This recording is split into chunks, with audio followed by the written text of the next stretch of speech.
Hello everyone, welcome to this lecture on positional encoding in large language models or we can say in transformer architecture.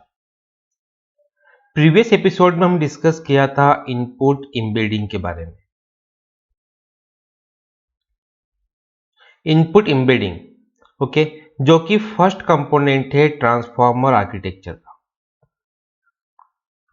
Input embedding में हमने क्या देखा था कि जो भी रॉ डेटा है ओके, रॉ डेटा को एक फॉर्मेट में कन्वर्ट करने का काम करता है इनपुट एम्बेडिंग। एक ऐसा फॉर्मेट जिसको मॉडल समझ सके।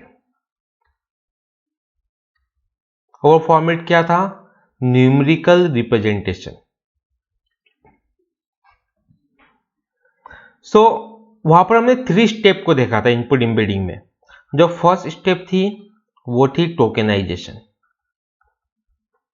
जो सेकंड स्टेप थी वो थी वोकैब्युलरी मैपिंग। और जो थर्ड स्टेप हमने वहां पे देखी थी वो थी एम्बेडिंग लेयर।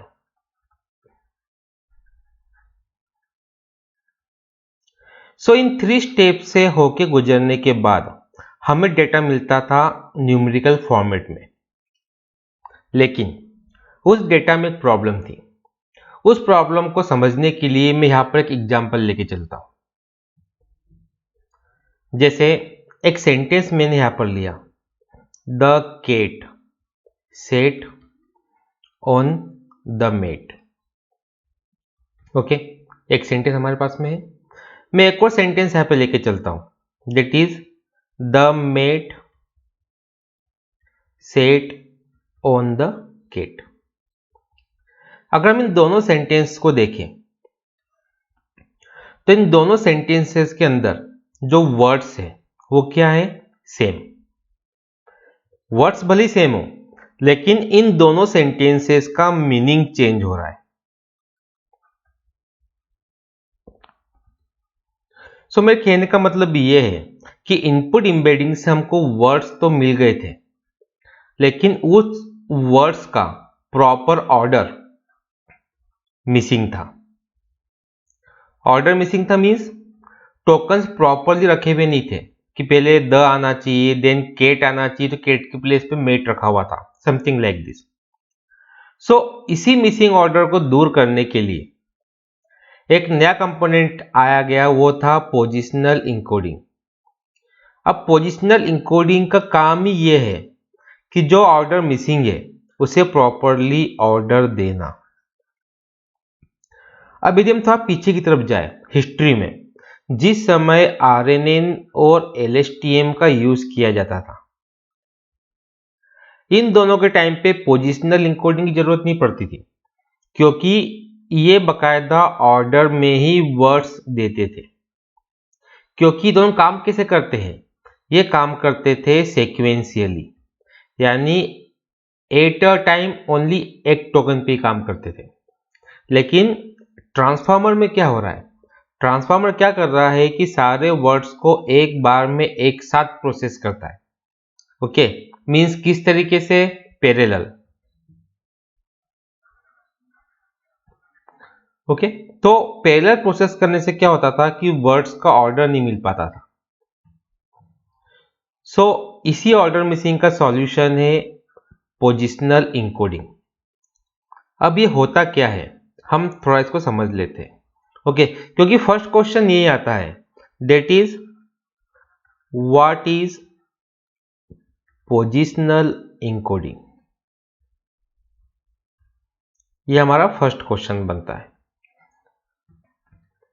सो एक चीज तो क्लियर हो गई कि positional encoding is nothing but a technique, a method. लेकिन कैसी टेक्निक? एक ऐसी टेक्निक जो कि ऐड करने का काम कर रही है पोजीशन इंफॉर्मेशन को। कहां पे? टोकन्स के ऊपर। टोकन्स, या फिर सिंपल में वर्ड यहां पे यूज कर लेता हूं, वर्ड एम्बेडिंग, क्योंकि वर्ड ज्यादा जनरल वर्ड हो जाता है।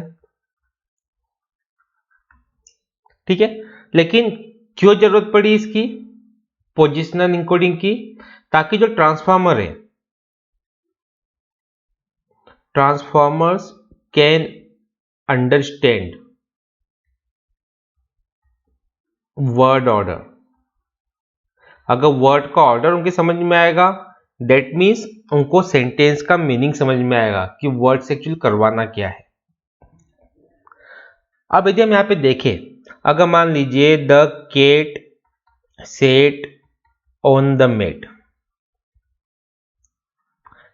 ठीक है। अब इस केस में क्या होगा, अगर मान लीजिए कि हमारे पास में इतने टोकन्स है, मैं 3 टोकन्स को लेके चलता हूं, द केट और सेट, इन 3 टोकन को मैं लेके चलता हूं, ठीक। अब पोजिशनल इनकोडिंग क्या करेगा, हर एक टोकन को यूनिक पोजिशनल इनकोडिंग देगा, यानी हर एक टोकन की जो पोजीशन होगी वो कैसी होगी, यहाँ पे यूनिक, द की भी होंगी, केट की भी होंगी, सेट की भी होंगी, कितने भी टोकन्स क्यों ना हो जाए, सबकी पोजीशन यूनिक होगी। अब ये होता कैसे है, अब यहां पर पोजिशनल इनकोडिंग यूज करता है साइन एंड कोसाइन फंक्शन का।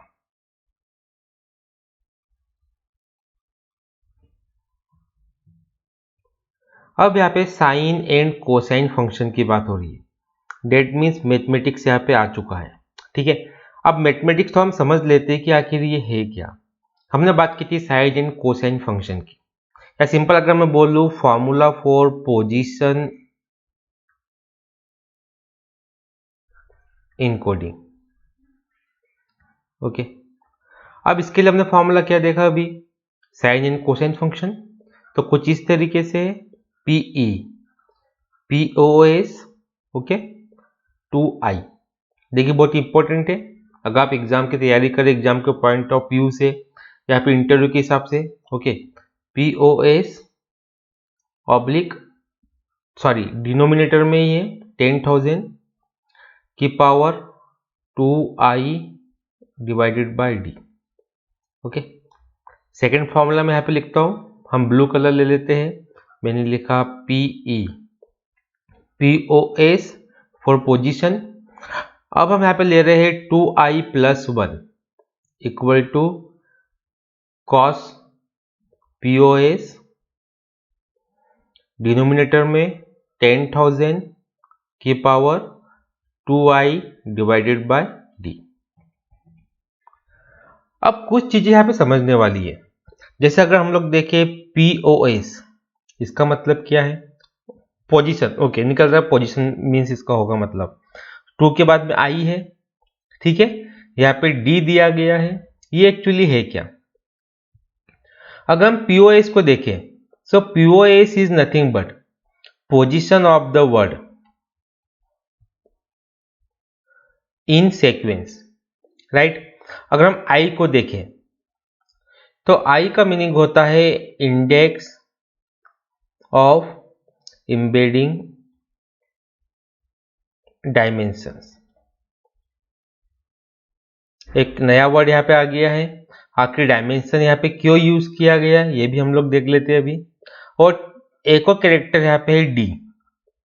डी एक्चुअली क्या बताता है, total embedding size.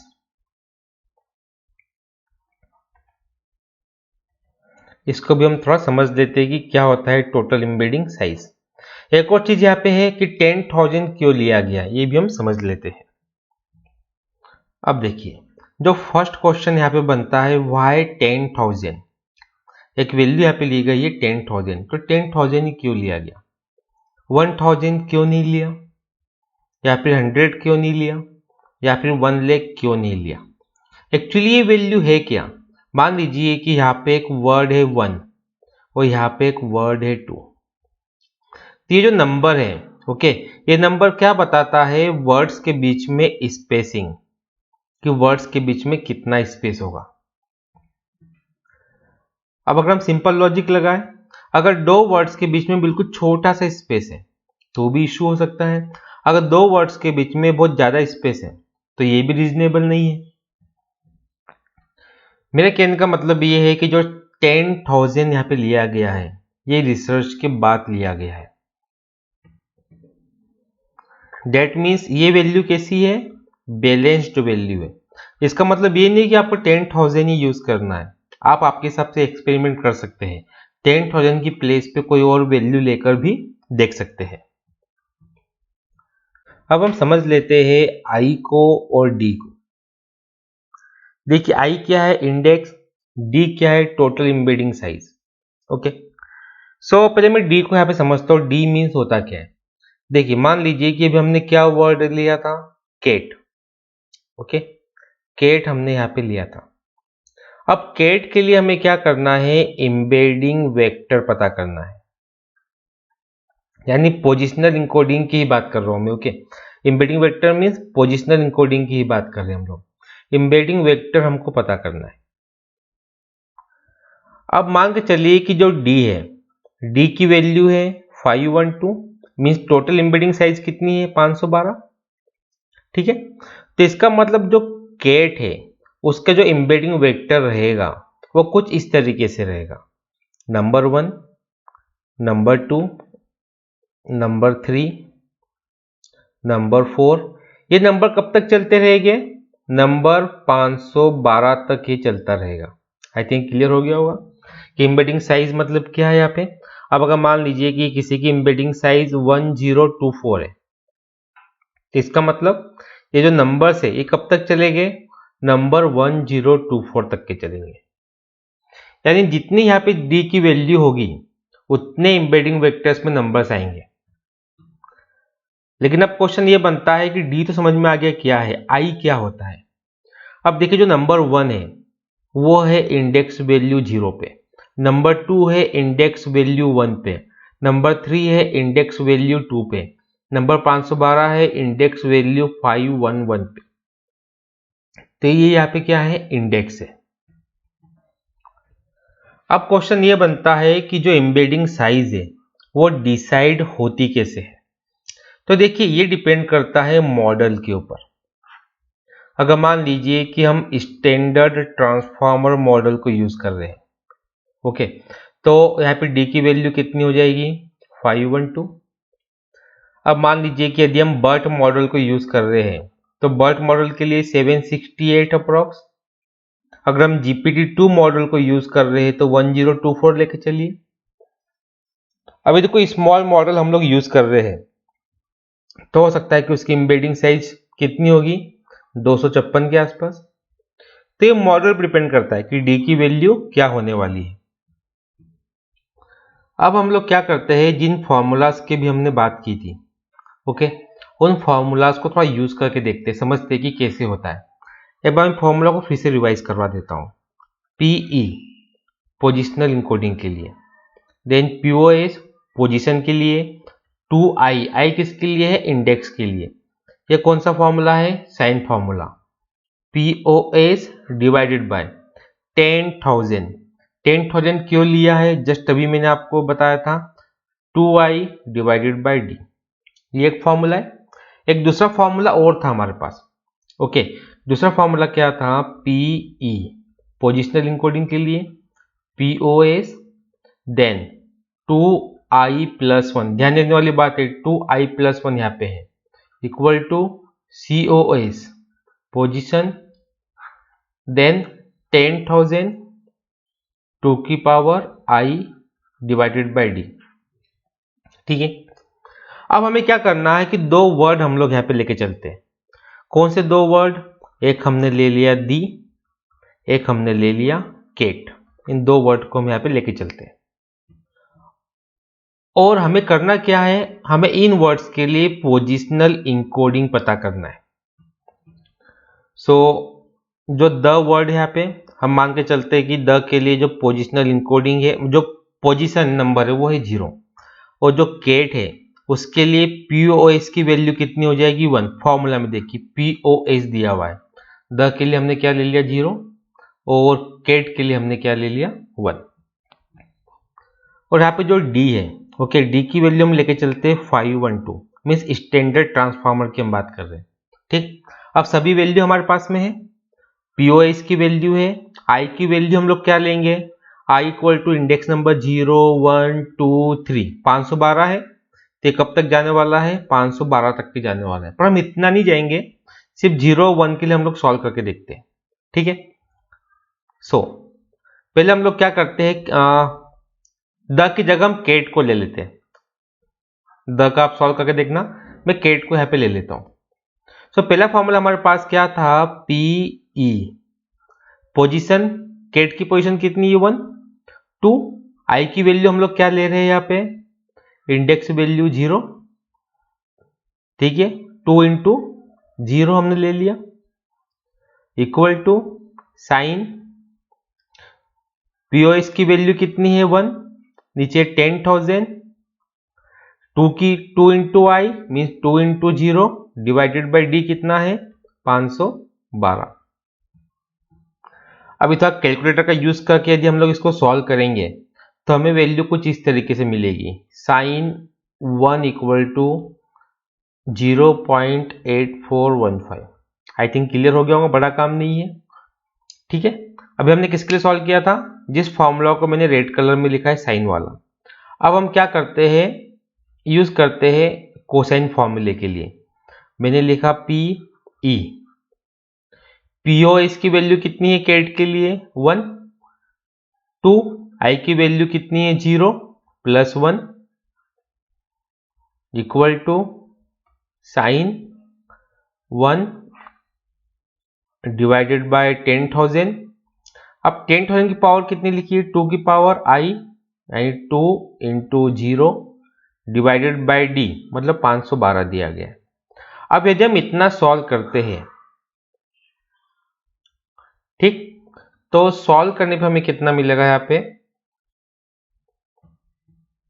Something like बनेगा ये cos 1 इक्वल टू 0.5403, ठीक है। मीन जैसे हमने इंडेक्स i इक्वल टू 0 के लिए सॉल्व किया है, वैसे ही हम लोग क्या करेंगे, i इक्वल टू 1 के लिए सॉल्व करेंगे, फिर i इक्वल टू 2 के लिए करेंगे, i इक्वल टू 3 के लिए करेंगे। तो इस तरीके से एम्बेडिंग वेक्टर को निकाला जाता है। सॉल्व करने का तरीका क्या है, ये है। अब यहाँ पे एक चीज ध्यान देने वाली है, ध्यान देने वाली चीज कौन सी है, कि जब हम यहाँ पे 2i का यूज करते हैं और जब 2i प्लस 1 का यूज करते हैं, ठीक है, तो इसको कहा जाता है इवन इंडेक्स,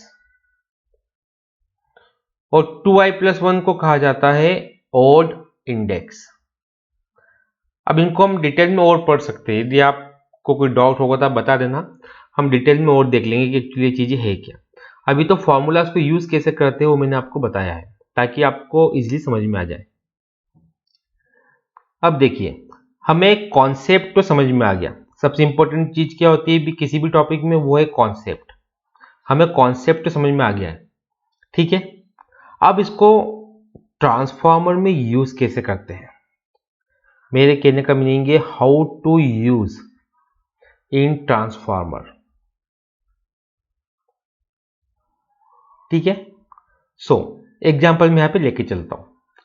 मैंने क्या किया, एक टेबल यहां पे ले ली, जैसे यहां पर ले लिया हमने वर्ड, एक कॉलम के अंदर, एक कॉलम के अंदर हमने ले लिया टोकन आईडी, एक कॉलम के अंदर हमने ले लिया वर्ड एम्बेडिंग, एक कॉलम के लिए अंदर हमने ले लिया पोजिशनल इंकोडिंग, हमने एक और कॉलम ले लिया, वो क्या है, फाइनल वेक्टर, ठीक है। देखिए ये जो कॉलम बने हुए हैं, जो वर्ड है, ये फर्स्ट स्टेप की बात हो रही है इनपुट एम्बेडिंग के अंदर। फर्स्ट स्टेप क्या थी, टोकेनाइजेशन, टोकन आईडी मतलब ये सेकंड स्टेप की बात हो रही है, जिसमें हम वोकैबुलरी को मैप करते हैं। और वर्ड एम्बेडिंग मतलब थर्ड स्टेप की बात हो रही है इनपुट इनकोडिंग की। थर्ड स्टेप क्या थी यदि हम लोग देखें तो, थर्ड स्टेप थी एम्बेडिंग लेयर।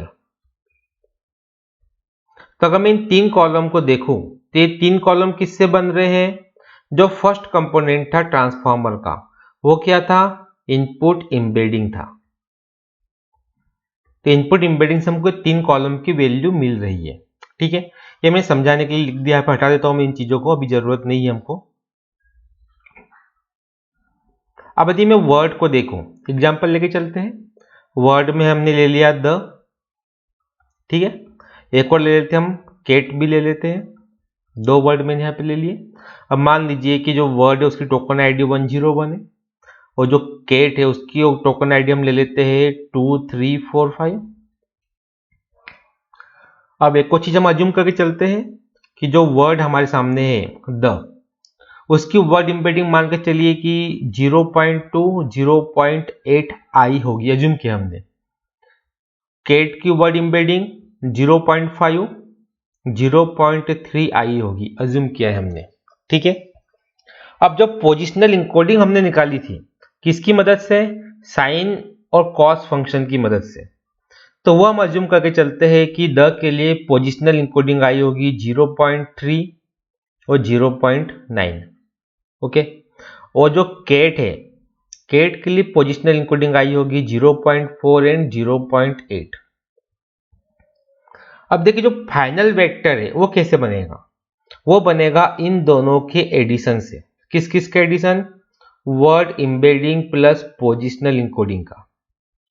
करते हैं हम 0.8, मैं कलर चेंज कर लेता हूं, 0.8 प्लस 0.3, ये कितना हो जाएगा 0.5, सॉरी 0.2 और 0.3 कितना हो गया 0.5, 0.8 और 0.9 ये हो जाएगा 1.7।